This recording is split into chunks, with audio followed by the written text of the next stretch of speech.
Hopefully now you should hear me again. Katerina, welcome, welcome. If you can hear me again, because I've been muting, unmuting myself and everyone else, just give me a thumbs up or just drop something in the chat box if you can hear me. 1 to 0. Is it a 10? Thanks, Jeff. You're on top of my screen. I don't know why, Jeff, but you're there. I love it. I love it. Nah, thanks, Charles. Thanks, Kat. Oh, I'm curious. I mean, we've got people from, I think from all over. I'd love you just to drop in, where are you connecting from? I see, Mike's in, we got Venice is present. I'm in Zurich in Switzerland. Where is everyone else connecting from today? Oh, Kat from Miami, Florida, London. Oh, man, it's so great to see everyone. Netherlands, Basel, Luxembourg, Stuttgart. Absolutely brilliant. Italy, Cape Town, welcome. South Africa. Oh, it's so great to see everyone. It's been a while since, we've had a webinar, and that's been really my fault. I mean, I haven't put them together, and I've really missed them because I've missed seeing you guys, missed connecting with everyone. So it's really great. If you've got your camera off, I'm going to ask you to turn your camera on. Don't worry if you're not dressed up and you haven't shaved or you haven't done your makeup, your hair's a mess. Put that all aside, turn your camera on. It's just so much nicer to see you. It makes it more fun. Thank you, guys. I love it. A responsive group, which is always good. Firstly, I want to, as I say, welcome you all to this webinar. It's really about vision and execution. What are the top priorities going forward into 2023? And I must say, thank you for attending, because, one thing I don't take lightly is your time, because, I can give you something back, but I can never give you your time back. So to me, your time is absolute precious. So I'm going to do my absolute best to get us out of here in exactly 57 minutes, keep us on track. But again, if you've been to some of my talks and webinars before, they're very interactive. So we're going to be using the chat box. We're going to be using polls. We're going to use different things because I want it to be interactive. And, we learn a lot faster. We remember a lot more when we do it that way. So hopefully we're going to have some fun as well. And, a lot of you might be going, well, when you think about it, the last couple of years, have been interesting.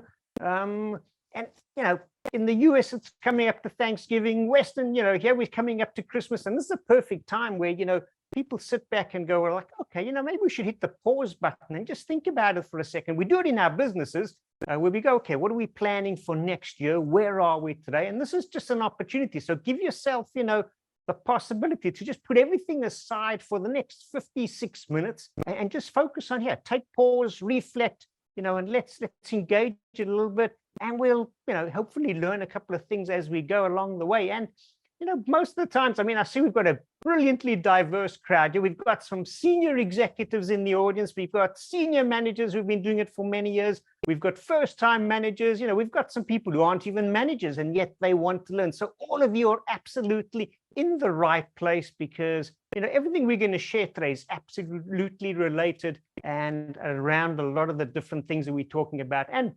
as I haven't mentioned, my name is Roberto Dal Corso. If you haven't heard me speak before, we're going to have some fun this afternoon. And more importantly, I've actually got a fantastic gift for you at the end. So please don't leave early. I've got a gift for you guys at the end, and I really want to share that with you. But let's get started in this. And let me just jump to that one. Perfect. So let's just quickly have a look.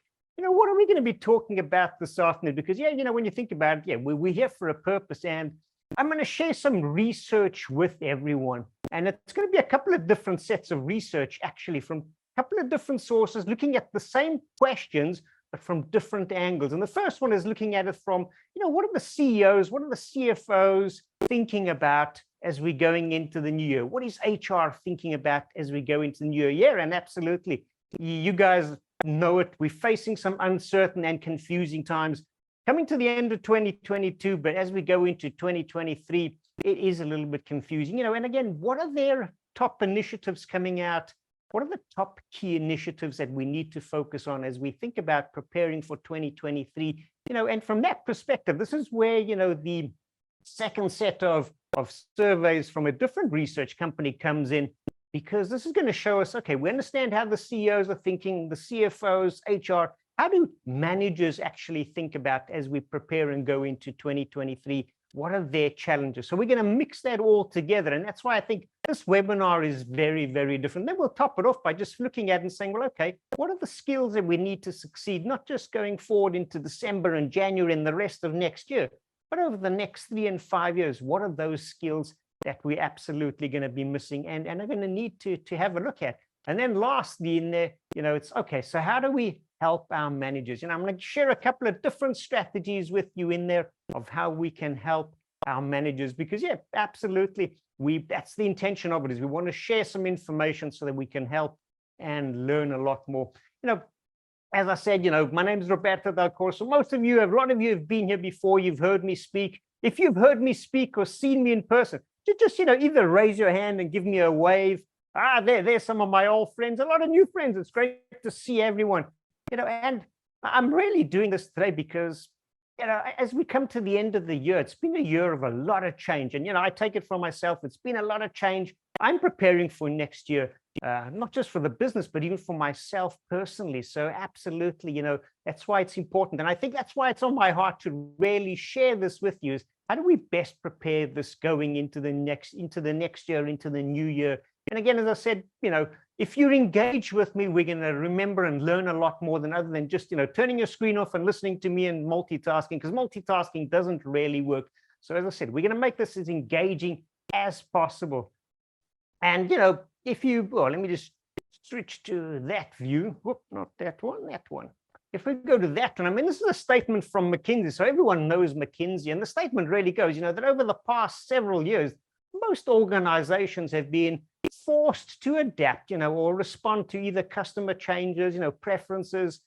We've seen what's happened with, the demand going on, adaptation to digital technology, global supply chain constraints, and more recently, inflation and this whole environment going on. And I want you to just think about that, the statement for a second, because what I want to do is, I said it's going to be engaging. So straight off the cuff, when you think about that statement from McKinsey, that we're in a changing environment, we're having to adapt to technologies, I'm curious to know what you guys are thinking. And I just want to get this up a little bit because I want to share a poll with you. I'd like to get, your input on this. What are your thoughts on this? So if, hopefully you should be able to see that. So, when you think about it, as you're going into 2023, your business environment, what are your thoughts? Is it similar to what it's been? There's some change, substantial change, severe change. Is it completely, different to what it was? I'm going to give everyone a couple of seconds, to drop that in. So if you haven't already, you can select one, hit, and don't forget to hit, enter in that. So come on, last couple of seconds. If you haven't done it quickly, let's, drop it in. And then I'll give you some of your feedback just so you can see what everyone else is thinking as we go into it. Last couple of seconds, 3, 2, 1.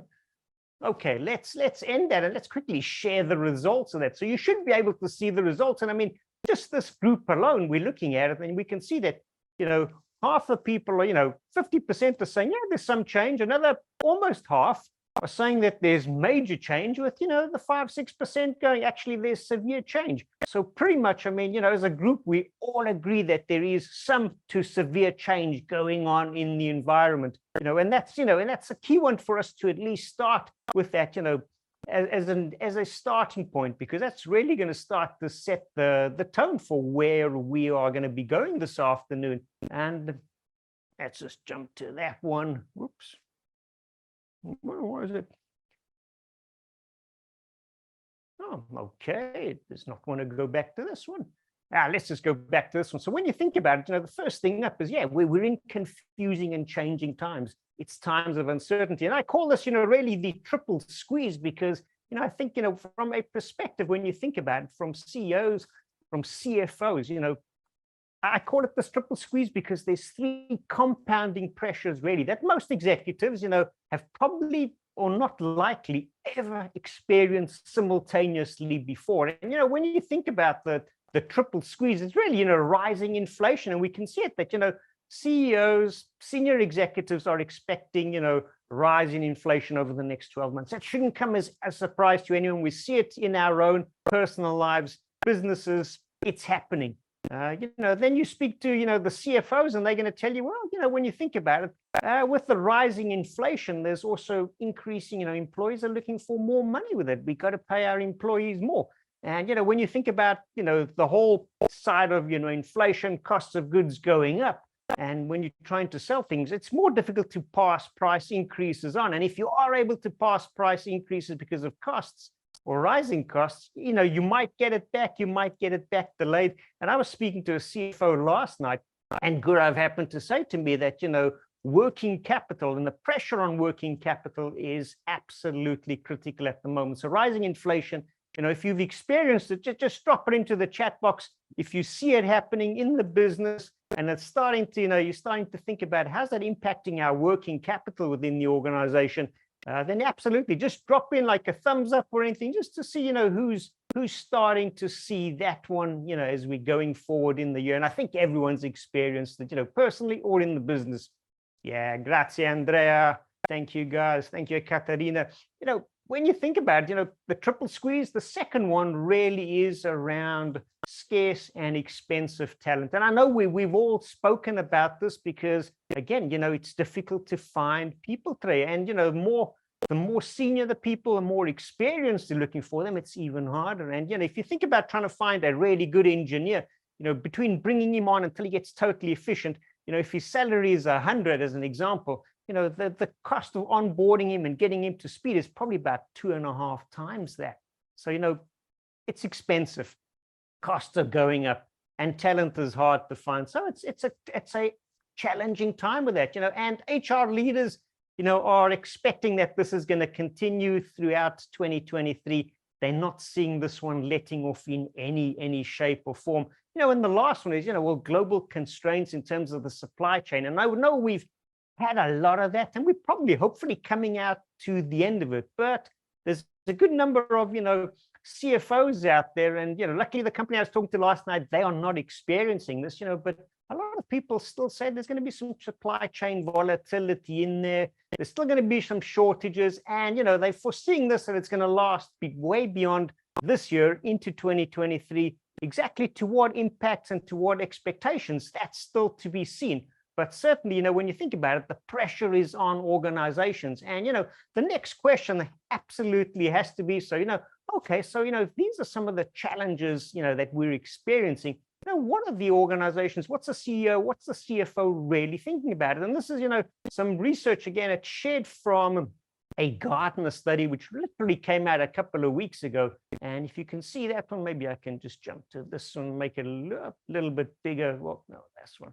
Make it a little bit bigger for you. You can see there that, when you look at it, the top couple in there is absolutely around growth, technical related in terms of all the things going on, and workforce. And workforce is interesting because that came up from, number 5 a couple of years ago up to number 3. And you can see the significant increase that is seen, and when you think about it, a lot of people see this and go, oh, sales down in number 10. Well, if you think about it, I mean, sales could be better, but pretty much everyone I'm speaking to, sales are okay. We're not complaining about sales. We might be complaining about profit and working capital, but sales, for the good part, overall, it's pretty good. So when you really think about it, it's really around growth. It's around, the technical related issues, and we're changing as we go to digitization, and, workforce related. So those certainly become, really the key ones and critical ones as we go into it. And, I just want to jump back to this view there. So, as we go forward, it's quite evident when you think about it, when you have a look at what HR is thinking, and HR is saying, well, maybe surprisingly or not surprisingly, their number one priority for next year is, how do we make leaders and managers more effective? How do we manage the change? How do we organize the organization around the change? And how do we manage this change? And then, okay, number 3, you've got employee experience. I mean, to me, when I take a look at, the first slide, the second slide, and the third slide, when you have a look at all of that, to me, it becomes evident that, organizations absolutely want or need agile, adaptive, resilient leaders, managers, who, are going to inspire their people so that, when the pressure's on like it is now, how do we perform? How do we get results quickly and efficiently in there? That's, what I'm seeing out of that one in terms of it, because leaders and managers, being effective. And and it gets very interesting as we go and look some other research and how it dovetails all into the same box. But certainly, it's around, how do we get people to be more effective? And again, why do we need people more effective? Well, we've seen that we can't employ new people. They're hard to find. They are not so available at the moment. So when you take that involved, I mean, a CEO, a CFO, the organization is going to need to make some, let's say, some trade-offs as we go forward. But if you think about it, they're going to be trading off cost savings, business requirements, talent investment, and employee needs. So when you put those together, those are some of the challenges going forward in there. And I'm just going to jump back to this view. So, well, when you think about it, and I'm, and just drop this into the chat box. I'd love to hear your thoughts. I mean, what are or should be, your organization's top 3 key initiatives, to support the organization's priorities as you go forward? And I think if I quickly, I'm just going to jump, this one, just so I bring that slide back up again. So, I mean, it could be one of those that, is your top priority. It could be something else. If it's something else, I'd love to know. If it is one of those, then either just drop in number 1 or number 2, or number 10, just so we get an idea of, what the group is seeing as, some of the key challenges, that we know we need to address within our own organizations in there. And, I'm going to make that a bit smaller. So I'm just going to give everyone a second. Get your hands back up onto the keyboard. If you're seeing some of those, what do you think your top challenges are? Or what are your priorities that you're looking for? Drop that into the chat box. If you think it's something else, then, I'd love to know. Drop it into the chat box. What is your top priority as you move forward into 2023? Thank you, Jeff. Team engagement, retention, absolutely. Any other thoughts? What is everyone else? Talent retention. Thank you, Christian. Absolutely. And again, it's, when you look at, the research we've looked at coming out of the Gartner study, very much, and I mean, they've done a worldwide study. I think they interviewed, and you can see it on the slide there, over 800 HR leaders. And, the previous ones with the CFOs, CEOs, CFOs, I can't remember the exact number that's on the slide. The slides, everyone, you will get. So, I will be providing you the slides. Absolutely. Only keeping profitable. Absolutely. I like it, but it's great to see you. Andrea says hiring smartly, employee experience, wise use of scarce available resources. Absolutely. And it's not just people resources, but it's just, even our capital resources, as we said, getting staff back into the office and, how do we get them to work effectively from home? Absolutely. So there's a lot around efficiency in there, not just people efficiency, but efficiency of how we use our resource. So thank you everyone for sharing in that. Absolutely love your the input, and I hope it's useful for you guys to also see what everyone else is also thinking, because it's nice to show you some Gartner research, but it's even nicer to have a look and see what are we thinking right here, right now, in this time and place in there. So quickly moving on, because I do want to keep the pace up, and I want to have some time for Q&A at the end. So when we look at it, so we've had a quick look at, okay, what are the CEOs, CFOs thinking? What are some of their big challenges? What are their priorities? We've seen what HR is planning on doing, and then we swing in now, we've got to bring in the other piece of research. And this one's done by my business partner, Blanchard, and they did their research recently as well. Same topic, but looking at from different perspectives. So now they're saying, well, okay, as managers, what do managers think about this whole situation? Where do managers fit into all of this? Because that's certainly a challenging one in there. And when you look at it, they've gone out and analyzed, they had a survey that analyzed, I think it was over 70,000 data points of analysis in there. So it's really going into a deep dive and looking at today's managers. And not surprisingly, you're going to see some long-term challenges that top the list. And I say long-term challenges because they're challenges that have been around for a while. But, managers really report that, their productivity, their efficiency is limited in many ways, which again, it's interesting because, we've just said, HR is looking at how do we improve effectiveness and efficiency, with their managers, with their leaders. We're talking about, the limited resources we have. And managers are going, well, actually, I don't feel very efficient and very effective. And we're going to have a look at, why that is in just a moment. But absolutely, when you look at it, of those, the top list there, you can see that, it's really, the lack of people, and we understand, the reasons behind that, or even maybe not having the right people with the right skills.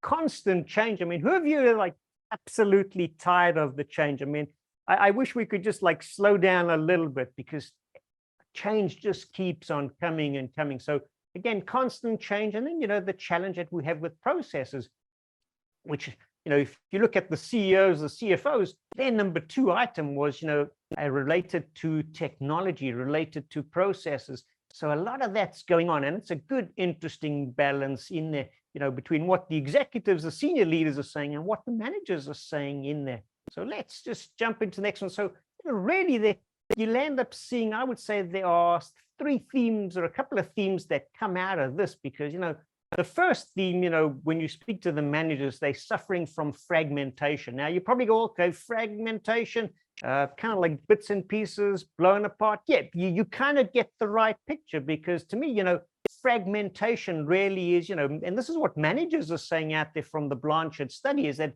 managers are suffering because they've got too many priorities, too many unclear priorities that they need to focus on at this moment in time. They also feel that they they spread thin across multiple projects, and, also have too many goals. And that's not a new one. I remember when I was back in corporate, unless you had at least 7 or 8 goals, you weren't on the grade. You needed at least 7 or 8. When in reality, when you think about it, you get to goal number 7 or goal number 8, and maybe it's got a weighting of 5%, and you go, well, if I'm supposed to spend only 5% of my time on that goal, how significant can it be? Can it not be brought into maybe more of a daily action? And let's focus on, the big ones that are going to make the big needle movers, the real change happen. So, managers are saying we've got too many goals in there. So probably 3 to 5 goals is probably more of an ideal number to have in mind. A second one in there that managers are feeling, and again, we're not surprising, is that managers feel overworked, but that's really because of the change fatigue that's going on in there. And, like I said, I'm tired of the change. It's been a year of change. It feels like it's been a couple of years, of change, one after another, and it would be nice just to be able to just get some stability of some sorts. I'm not sure what that even looks like anymore, but, that would certainly be an intention in this. So when you think about, the whole change fatigue going on because of the constant and never-ending change. I mean, managers, employees are saying, yeah, we're tired of all the change. We're just tired. It's emotionally draining. It's physically draining. Things keep changing, working virtually, working back in the office, always changing priorities. Again, someone from Credit Suisse was telling me earlier this week that, they're going through a tough time, and they were all on pins and needles because they're expecting large number of, retrenchments to happen. And again, it's just this constant change, and people are tired of it. And more importantly, employees or managers are saying it, leadership managers might not be equipped to actually lead this change because there's just so much change going on. And then lastly, they also say that, sometimes organizations either haven't defined an effective change management process and approach, or they just haven't been very good at getting it in place. And that really stems from, whether it could be the communication to actually having a process in place in there. And I know I've been talking for a little bit of time, so I quickly want to, actually share another poll with you. Let me just where's Zoom gone? Where's my polls gone? There's my polls. Just want to bring up a second poll. And I'd love to hear your thoughts on this one. And I'm quickly going to share that. And yeah, and basically, I mean, this is, on a scale of 1 to 10, where 10 being the best, how good is your organization, your team at implementing change? I'm really curious. I mean, are we down at the poor, fair, good? And you might need to scroll down to actually get to 10. And I see everyone dropping in their stuff. Yeah, please keep dropping them in. I'm going to share that with everyone. Again, all of these are anonymous, but it's really interesting to see just how everyone's feeling in there in terms of, how are we at managing all of this change? Because, employees, managers are saying that, well, we're tired of it. I'm tired of it. So, what does it look like when we actually turn it around? So let me quickly end that and one more. Anyone more? 1 second? No, gone. let's share those results quickly in there. And when we think, when you have a look at it, so I mean, okay, this is a good group because, when you think about it, we've got, sixes, sevens, we've got some eights. And, I've done this questionnaire over the last couple of years so many times. And it's interesting to see that, rarely, and we can see it again, rarely do we get anything above an 8 or a 9. And we've got an 8 or a 9, we've got about 20% of the group saying, we're pretty great at, getting change under and going. Quite often, as you can see, though, you've got that, we're okay, we're fair, we're managing the change, but we certainly realize we could be doing a better job in terms of managing change. And the people are feeling it. And I think, we feel it, people feel it. So I'm quickly going to stop sharing that one so I can jump back into these slides. Yeah, so when let's go into the third theme that comes out there. Now Blanchard went on and said, okay, how are managers rating themselves and, at doing their work? And surprisingly, or maybe not surprisingly, depending on where you sit and see it, managers give themselves rather a mixed grade on effectiveness, which I was, a little bit surprised in there. Managers feel that they are better at helping their staff completing, their tasks, getting their goals done, rather than helping their staff develop, and even getting their own work done. And as a manager, we've already seen it, that you've got so many different priorities, you fragmented, too many goals, too many things to focus on, and they're not getting their work done. So that's, an interesting concept in there in terms of the change side of it. Now, there's a lot of words on this slide. You will have the slide, so I'm not going to read everything in there because it's just way too much. When you think about it, I'm just going to focus on one or two of the quick points in there. When you look at the skills like, providing clear direction, listening, communicating actionable feedback, that's where, managers identified that are most important. But at the same time, they also cited that, they're not very good at networking, whether it's internally or externally outside of the organization, cultivating, innovation within the organization. So new ideas, getting that to move forward, as well as recruiting. And again, that ties into one of the constant themes we've seen, scarce, expensive new people coming into the organization. And, one of the areas that they identified as the biggest is really, how do we, confront people on performance problems? And again, it's a difficult one, because if you don't have enough people and you've got performance issues, it's easy to understand where potentially a performance issue is coming. Then it's a question, do you take action about it? Because sometimes you might need to do something drastic. You might not replace them. So that whole spin cycle starts. So how do we deal, with interpersonal conflict inside the organization? So, to me, it's, we can see that, managers themselves are frustrated. They're struggling to improve, be it themselves, help their teams to succeed, help them to, because the organization is demanding we do more, so it's that spin cycle we get into. I mean, my personal belief is, everyone deserves a great manager, and we should all have the best bosses, but that's not reality that works necessarily in there. So that's just to give you a flavor of what managers are thinking when it comes down to a lot of the challenges in there. At the same time, I want to share some strategies that you can literally walk away with and apply right away. After the webinar, you can think about these things and certainly start to apply them, within your own organization in there.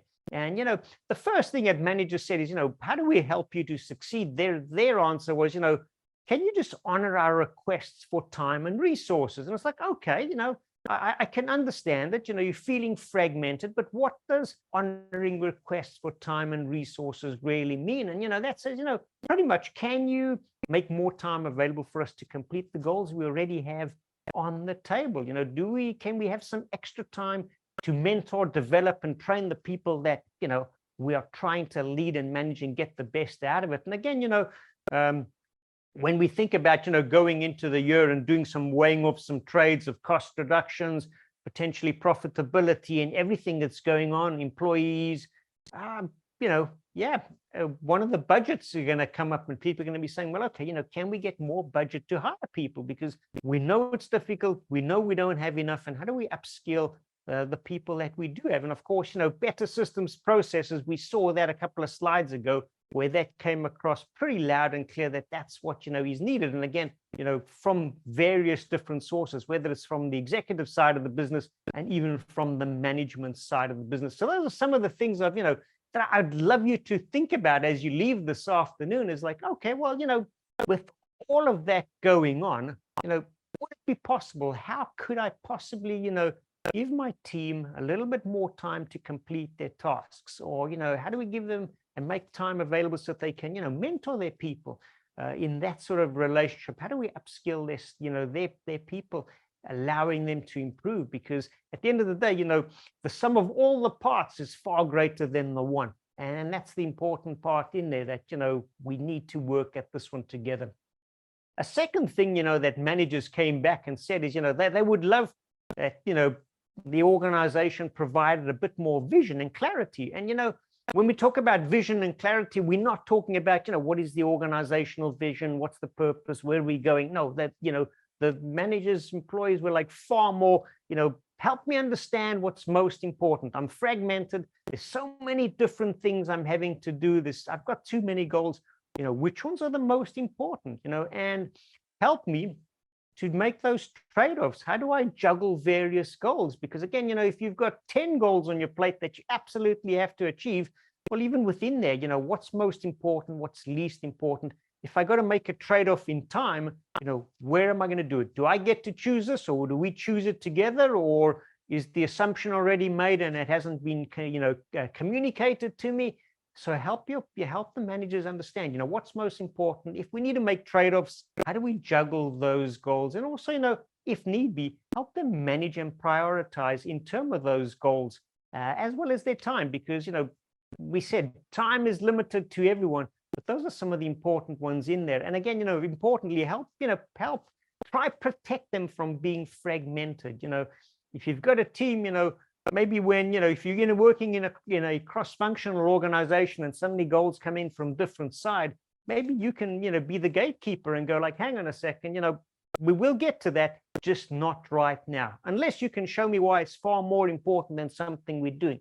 Because if it's far more important, it's got bigger impact, then we can focus on that. But let's understand that something is not going to get dropped off, but might not be ready on time as we expect. So let's discuss that and let's make that decision together, so it's not made in isolation. So these are just some of the ways that you absolutely can help your teams, your people, as we go forward. And again, an important one, and it wasn't really part of the research in there, but when you think about it, there's so much, and I can't remember the exact statistics on it, but it's probably around 60% of managers have experienced some level of burnout over the last 12 to 18 months. And then that's not surprising. Again, you speak to people, people are tired. There's so much change going on. There's so much evolution, innovation, but we need to get to it. So how do we stop people from being overly fragmented? How do we get them to focus in on, certain aspects in them? So as we move forward in there, as you can imagine, I mean, when you think about it, business environment is changing. As a new business environment comes along and changes, well, new challenges come along with that one. And, the organization has got new expectations as well. So when you put that all together, it's really, to me, it's quite evident that, organizations, shall I say, really need agile, resilient leaders, because we really need a new approach. I mean, I think, so many people have looked at it and said, well, okay, and it doesn't, I didn't show it in the report, but part of the Gartner research shows that, we really do need some new skills in there. We need a new approach to how we lead and manage our teams, because, what's gotten us here today is not what's going to get us to success tomorrow. Doing the same thing over and over again is not going to achieve the goals that we're looking for. So we need to start looking for some new skills in there. And, I've just dropped those in. When you think about the new skills, the ones that keep coming up that are going to be needed going into 23 over the next 3 to 5 years, it's really, how do we engage and develop, our talent? And, I've seen it in a lot of the chat boxes, coming up then about employee experience, availability of resources. How do we engage and develop our talent? How do we make them more efficient, our teams? And again, leading and supporting change shouldn't be as a surprise because of the constant change we're under. And then coming out of the feedback, that we've had from Blanche and what managers are thinking, establishing goals, establishing priorities becomes important. And then, part of that, people feeling overworked, overtired about the change, how do we get employees to become more resilient, where they can bounce back?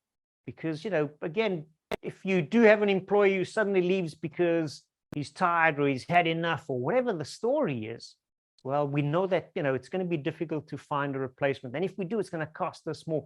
So how do we engage him? How do we help him so that he becomes more resilient in what he's doing? And, lastly in that, how do we create a sense of inclusion and belonging? I mean, who of you like me, and you can just raise your hands in this one. I'm not going to ask you to drop anything into the chat, but just raise your hands. Who of you have, like me, have suddenly enjoyed going back to these face-to-face events, whether, the events, the shows, meetings? Absolutely. Yeah, I can see a couple of hands out there.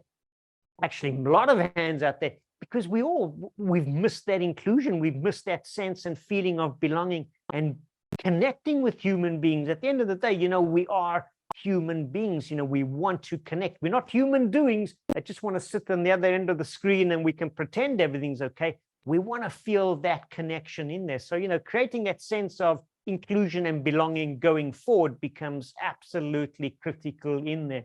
And, and I'm curious, and this one you can actually just drop into the chat box. When you think of, some of the skills that we looked on that previous slide, what do you think that within your organization might be a skill that, could be beneficial, could be useful going forward to, definitely ensure organizational success? Oh, no, I thought I had dropped it in. So let me just go backwards to this one.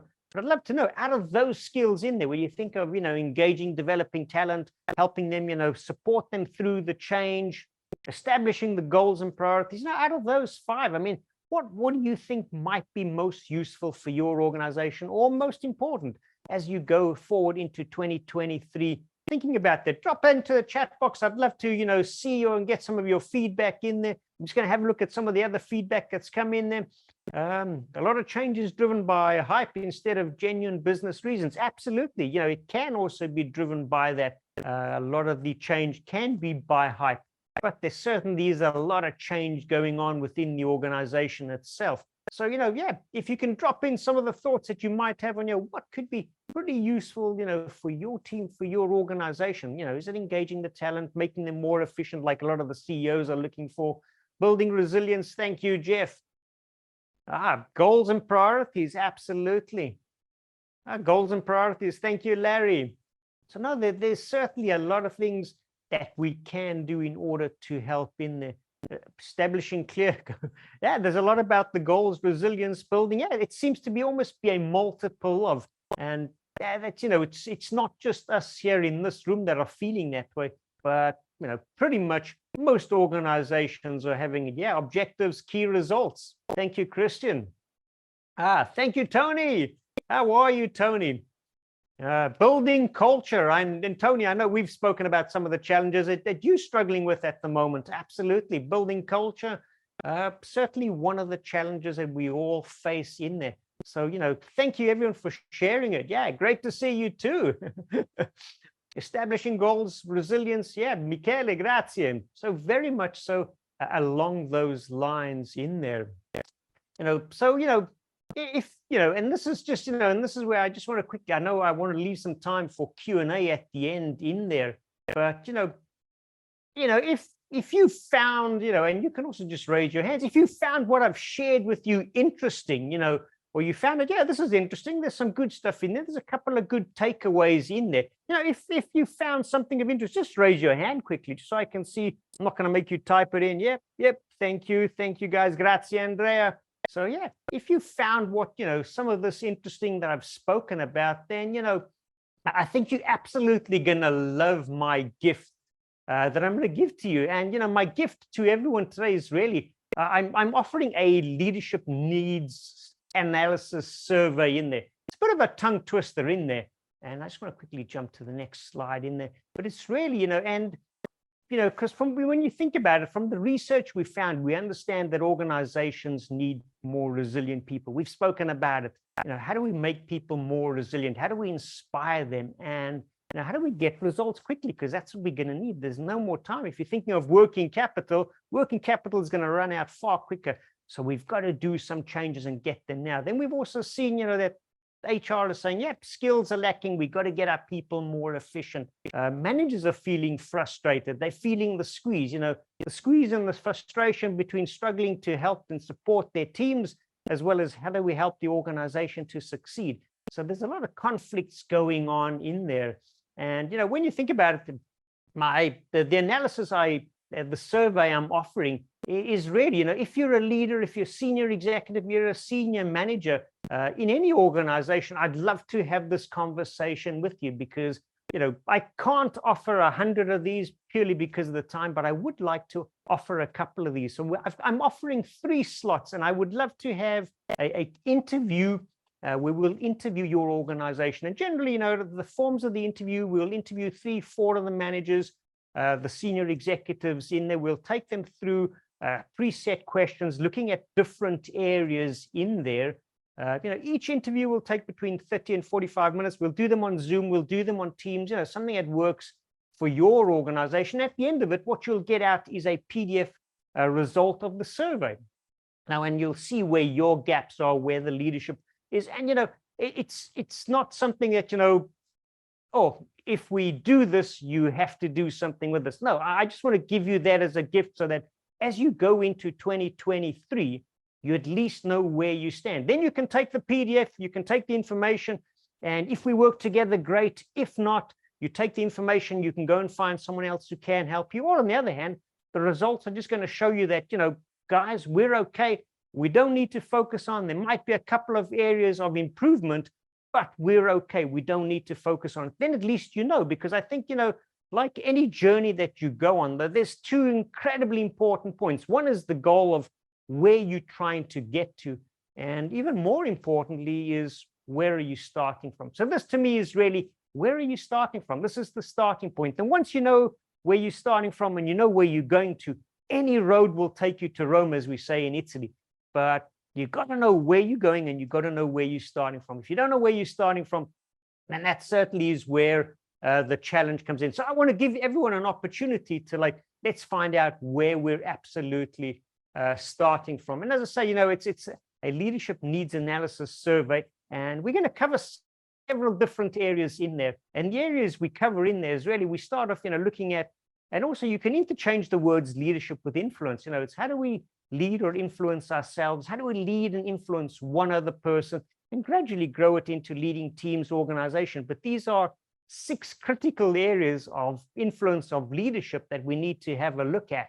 And, the survey will certainly deep dive into all of those areas. So at least you'll be able to say, okay, as we come to influencing ourselves, one-on-ones, teams, the organization, how do we come to handling conflict in there? At least you will certainly have an opportunity in there to know exactly where you are as we come through that. Now, normally I would charge for that. And, again, depending on the number of interviews that we would do, we would normally charge, between 1,500 and 2,500 euros. Today, it's free. It's a gift to you. I'm not going to charge anyone. As I said, in life, there are no guarantees other than, potentially maybe that, you live, you pay taxes, and that eventually one day we will all die. So maybe there are some guarantees. But the guarantee from my side is, that, taking the survey doesn't mean anything. Doesn't mean that we have to do something going forward. It's just going to give you a perspective of where we're at and where your organization is going forward in there. And absolutely, you will find this incredibly valuable. I know we've got some people on here who I've done these surveys for them, and they have, I have charged them for it in the past. So I hope you guys that have done that, I hope you guys are going to forgive me on this one. It's just Thanksgiving, it's coming into Christmas, and I absolutely wanted to share this with you. And also, the real reason, one of the reasons I'm also doing this is I was meant to leave for South Africa a lot sooner than when I am now. And suddenly, my calendar's freed up some time, and I'm going, okay, projects have changed, change is happening. How can I do something, give something back to a lot of you guys that have all supported me through the last number of years. And this is just kind of my way of saying, thank you for standing by me over the last couple of years. Thank you for being my friends. Thank you for being there for me. So I would absolutely love to give something back to you. So, and as I've often said, I don't want you to trust me. And I say, you will find the survey, the analysis that comes out of it extremely valuable, but I want you to test me on that. Because it's only if you test me, then you'll know if it's true, and because you'll have some data analysis, you'll have some data points, and then you can say, yes, now I can trust Roberto, rather than say, yeah, let's just trust him. We don't know him. No, don't trust me. Rather test me in there. And like I said, I can only do a couple of those because we're coming to the end of the year. I don't have enough time to do hundreds of these, but absolutely, I'd love to do 3 of these, maybe on a first come, first served basis in there. So, later on, I will drop a link in there. And if you jump onto the link, you can quickly check my calendar, book a session so that we can have at least a conversation, just so that I can give you more detail around it, how it would work, and then find, some dates and times so we can actually do the analysis. It's probably going to take me, half a day, 3/4 of a day between interviewing everyone and coming back to you with the information in there. But it'll give you certainly a great starting point as we go into the new year in there. So that I absolutely wanted to share. So just quickly, I know there's a lot of information. I'm offering you a free leadership analysis. Interviews take us, a couple of hours, half a day, 3/4 of a day, but you will walk away with a lot of information that certainly I think is going to be extremely valuable, that you probably can't do without going into the new year in there. So, and you might be in one of a couple of places going, yeah, this is for me. I see Tony's going, yeah, please send it to me. Please add me. Tony, we will certainly add you in there. We will have this conversation, or you might be going, yeah, well, I'm not sure. Then I'm saying, well, just book a time. Let's have a conversation. And then we can decide together whether this, doing this needs analysis survey is right for you or not. Or you might be going, no, absolutely don't need it. There's lots of other surveys out there on LinkedIn, on YouTube. I can go and source one of those. Absolutely, you can. One of the big differences, between that sort of a survey and what we'd be doing here is those are pretty general, because it talks about one person within an organization from an isolated point, unless you can get the whole organization to go through it. Where here we're going to take your organization, go through specific 6 areas, get a 360 view, and then bring that back to you. And as I say, that's really my gift to you in there. And yep, I'm going to drop it. I'm going to drop the link into the chat box. And actually, let me just go. I got to go and find the link. So let me just quickly copy and paste. I just want to drop this into the chat for you guys. Where's my chat box gone?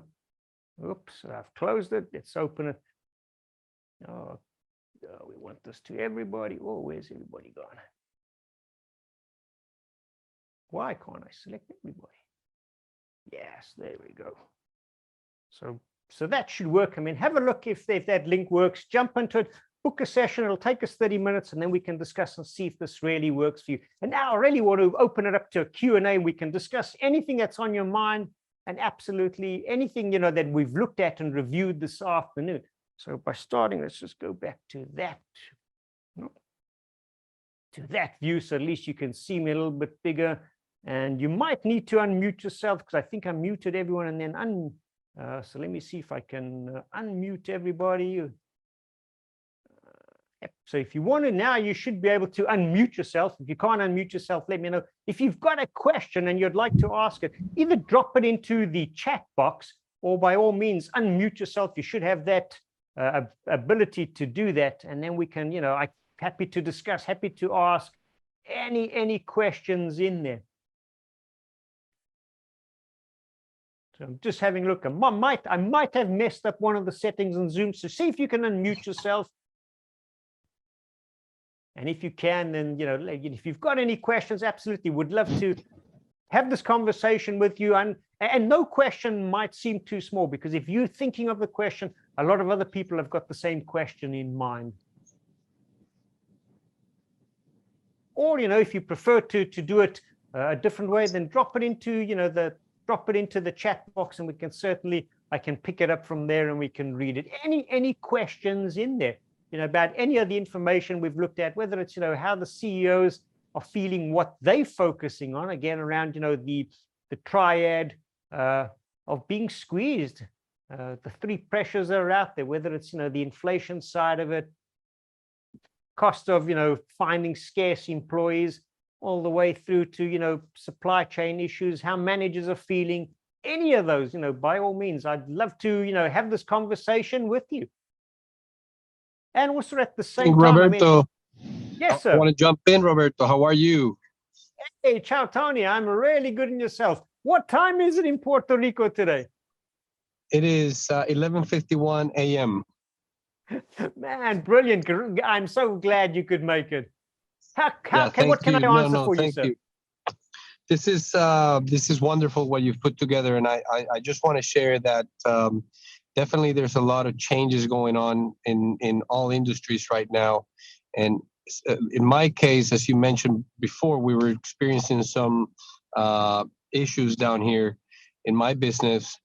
Number one of the biggest challenges right now is just employees. I know a lot of people spoke about retention, and one of the main issues aside from retention is acquiring new employees, just getting new staff. It's been very hard, very tough to get a strong working force that wants to meet the demands or the responsibilities within specific business model. So what I've noticed is that there's a lot of people nowadays that want to follow their dream, obviously, and want to do their thing and want to feel great and accomplished and fulfilled, and that doesn't necessarily all the time identifies or meets some jobs responsibilities. There's a lot of jobs that can get repetitive and you feel like you're just doing the same thing over and over again, so that may make you feel that you're not growing. And as we experience this new generation that's coming up with the social media and the changes and everything, it's a very challenging scenario to meet and that employee retention. To have that employee retention, it's a challenge. So I think one question that's very important to ask is, how can we be creative into creating new structures, new environments, new work hours, new work responsibilities, to where it makes sense for these generation to stick with your company. Because what we see is now it's not like it used to. You could see more people working 15 years at a company. Now you see them 6 months to a year, and they want to move and do something else. So that would be one thing that I would like to share for the group. And I think what you're doing is something that all leaders need right now, to make to see what the challenges are and take action into brainstorming how to adapt to it, because we all have to adapt. Yeah, no. Thank you for that, Tony. Absolutely, you're so right. I mean, when you think of the newer generation, and you did mention on it, because yes, not everyone has got jobs where you're going to be doing new stuff, different stuff every day. And even doing different stuff every day can become pretty repetitive. But people today, as you rightfully say, don't stick around. So it's, how do we give them meaning inside the job? How do we find something? And the new generation, they really about, give me a big vision, give me a vision that we're going to go after, which I feel I can grow into. And, when, on one of the slides, it was, giving managers, giving employees, vision, giving them clarity. That's sometimes what we need to do, is show them where we want to go and be outrageous in it, in terms of, really, finding something enormous. I think people are far more excited by a big goal than an okayish goal. If you had to come in and say, well, okay, we're going to increase, business by 5% this year. Okay, could be a lot, could be a little, but yeah, come in and say, hey, we're going to improve by like 50%. This is kind of my plan. I need everyone's involvement, but I believe we can do it. Suddenly the dynamics change. So it's, how do we create a vision bigger and let people become part of that? But you got to find meaning in their work, because quite often repetitive tasks are the important ones, but sometimes we don't communicate how important they are. So, whether you can be a data entry clerk and suddenly you're doing data entry, but no one stops to appreciate what they've done, or maybe even actually highlight the importance of what they're doing. Without that data, what are the knock-on impacts and effects for it? So they don't feel like, well, I'm just a data entry clerk and yeah, okay, whatever. Is my job really important?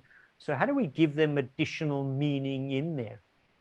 So I know I haven't quite, picked on, the your business side of it, but absolutely, we've got to find ways to engage, find more meaning in there, because unless we can engage them, one, as you said it, we can't find people. Two, when they do leave, how do you replace them? So the best is don't let them leave. And, and we know that the answer is, well, pay them more, because we know that will work for maybe, 1 day, 1 month, 1 year, but long-term it doesn't work and it's not viable. So we need to find, as you said, alternative ways. And to me, creating a shared value, a shared vision in there, but it's, make it big, make it alive, because, and I don't know about you guys, but quite often I find we have a vision, we stick it up on a nice wall, we spend money and time doing it, and then we never look at it again. We've really got to start to live these visions, because otherwise, yeah, it's just nice words on a wall. Do we really believe it? And one way to find out, your vision and your values, you speak to your employees. Are they saying the same thing that's on the wall? Thanks, Uli. Or are they just, my vision is just making it through the day. I'm a data entry clerk. If I don't make too many mistakes in the data, my mission is done. Oh, we need to challenge them to do more, to be more. So hopefully that gives you some direction there, Tony. But we certainly will connect, and we will share the survey with you, sir. Can I? Thank you. Okay, not say bye-bye. I want to say something. No, I was saying hi, Uli. How are you? I'm doing good. I cannot complain. Can always be better, as the Germans say, but we are never satisfied. How did the football go? Say it again. How did the football go? I don't care. I mean, millionaires, and one ball, quite honestly, I don't. And they lost, I just realized. So this confirms. Then that's the wrong question to ask. I do apologize. I didn't realize. I don't care. I mean, I don't care. And really, this is a different subject. But once again, football, this is like either you run faster, or you don't get the money. That's a bit of that what we are in. So yeah, in a way we have to run faster. But I would like to comment, if I may, about the talents. If I share a bit of my experience, which is certainly a general problem, but it's not our immediate problem. It's a problem which we are dealing with for ages. I have been through this many times. Now it's an employee kind of world. We had the employers, now it's changing. This is going in waves. So it's coming and going. That's my personal opinion. And we have to just realize that without people, we just can't work. So let's see, what we have to do to, keep people on board, find the good ones, keep them on board. And I think it's all correct what you said. So I would say simple, if you don't, mind. But let me comment on one more thing. Supply chain. Supply chain, to me, if I can share something with the audience here, there will be still hiccups, but it is changing. In our society, automotive aftermarket, in our business environment, things will be different, in the months to come. People are reducing their inventories, there was an oversupply, there is an overstock situation. So I don't think that supply chain will be an issue, with some hiccups for sure. But we are going through stagnation. That's almost clear. We can also see, what's happened with the impact of the war in the European countries. And I'm speaking about probably Euro more than anything. So our biggest threat and our immediate threat is inflation. Because we have never dealt, when I look into the audience, I'm not quite sure, how old everybody is, but even I, have not encountered an inflation. I was just too young in the 70s, and not knowing actually what really inflation means. So what we have to deal with in the first place, and in 2023, is inflation. That means we have to get educated. We have to educate ourselves what inflation means and what the impact is and how we can actually counteract on it, which means we have to convince and explain and train and teach people, ourselves what inflation is all about. So to me, this is the biggest challenge. This is a challenge actually we have to go through, because at the end of the day, we have to increase our prices because our costs are exploding.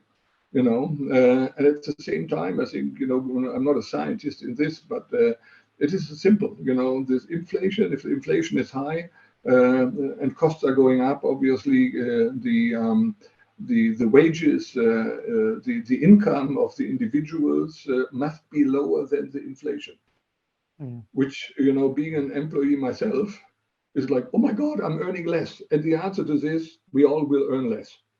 And this will take time. So dealing with inflation to me is by far, at least in geographical Europe, the biggest threat, because we just don't know how to deal with that. We have ideas, but it's difficult. So that would be my comment, and I would put more efforts on how to deal with inflation, because at the end of the day, we will be losing liquidity, we're losing profitability, and talk to the financial guys. They don't care. They explain what this means for a company. And then talents become second, supply chain becomes second, because if we cannot deal with inflation correctly on eye level with customers and suppliers, we have an issue. No, you're absolutely spot on, Uli. I mean, inflation, absolutely. That is a great point, Uli. I'm experiencing that myself here, and one of the things I've been speaking with my customers, and because, like you say, you'll earn less money because of inflation. So we as leaders also need to start evaluating and proposing ways of increasing the employees' wages and their salaries, and how to improve their conditions so that we continue the cyclical scenario of the economy. So the only way we can continue the economy moving is that we have to pay you more, but then we also have to charge more in order for everybody to continue spending and using our services. So it's a risky topic, but it certainly can be able to do. But that's a very good point.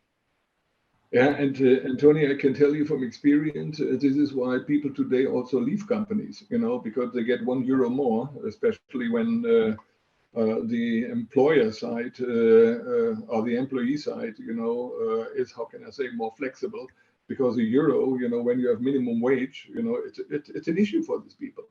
I should even add, that me personally, and probably all of you, we can kind of live with that. We can, kind of give up on having some hundreds or €1,000 less or more, respectively less. But there are people out there, they can't. They can't. They can hardly make a living. Come to Germany here, when I look at the weather conditions, Tony, you have, it's like, here is like, we are trying to think, 80 degrees, oh, that's too cold. We need probably 20, or let's say 19, get your pullover on, because our energy cost is doubled, eventually tripled, So anyway, I don't want to go too much into detail and bore you to death, but the thing to do is actually dealing with inflation and making sure that we all understand what it means and be respectful for this, and still teach ourselves and everybody else that we will be suffering with our own income, and that's the only way to get inflation down. Yeah, and it really is. That's that vicious cycle, because if we can't afford to pay our employees, they're not going to be spending. If they're not spending automotive, they're not buying cars, then it's you get into that downward cycle. And we all know that at the end of the day, cash, the finances, it's either squeezes, makes or breaks the business. If we can't, control that, and as you say, and coming out of the industry, passing on price increases is never easy. And can you pass it on retrospectively? Even more difficult. So even if you do pass it on, you're not giving you anything extra other than just covering the costs. And it comes down the line. In the meantime, you have to struggle along in there. So absolutely, it's a challenging time in there. Yeah. Good luck for all of us. But it's an exciting time, you know. It's an exciting time. I think with every challenge, there's also opportunities. And I know we've spoken at. Luckily, you know, I'm not quite sure about the audience, but of course I see Michele there. Michele, luckily, you know, we are selling spare parts. They are designed to break. So there is business out there because things are wearing out. I think it's a fantastic environment, you know, even under the difficult circumstances. But at the end of the day, even if people, you know, drive less their cars, somehow, sometime in the future, they have to repair the car. So our industry, and I invite everybody to join our industry if you're not in, it's a fantastic environment to be in. So have a great day. Uli, thank you so much. Tony, thank you so much. I know we're a little bit over time. Any final questions, thoughts that anyone might have? Oh, and Ekaterina, thank you for booking a session, a slot in there. So I got 2 slots going. So if you want one of the last 2 slots, actually last slot, Tony, I promised you one. So if you've got, you know, one last slot, if you want to take it, use the link. Otherwise, you know, I can only say thank you to absolutely everyone. Yes, I will allow somebody else to take the slot before me first. Roberto, thank you. Oh, you're too kind, Tony. We will connect. I will give you a separate one. So we've got 2 slots. We'll make it 4 instead of the 3. But just for you, Tony. No, everyone, you know, I just want to say thank you to absolutely everyone. The slides will be on its way. You'll have those tomorrow in your inbox. So I can just say thank you. It was so good to see everyone again. I hope you guys have found this valuable. I hope you've enjoyed it and can't wait to see you guys face to face and as well on the next session. But thank you, and have a wonderful afternoon, guys. Thanks, everyone. Thank you, Roberto. Ciao. Thank you, Roberto. Ciao. Ciao, grazie. Ciao, grazie. Hey, Isaac.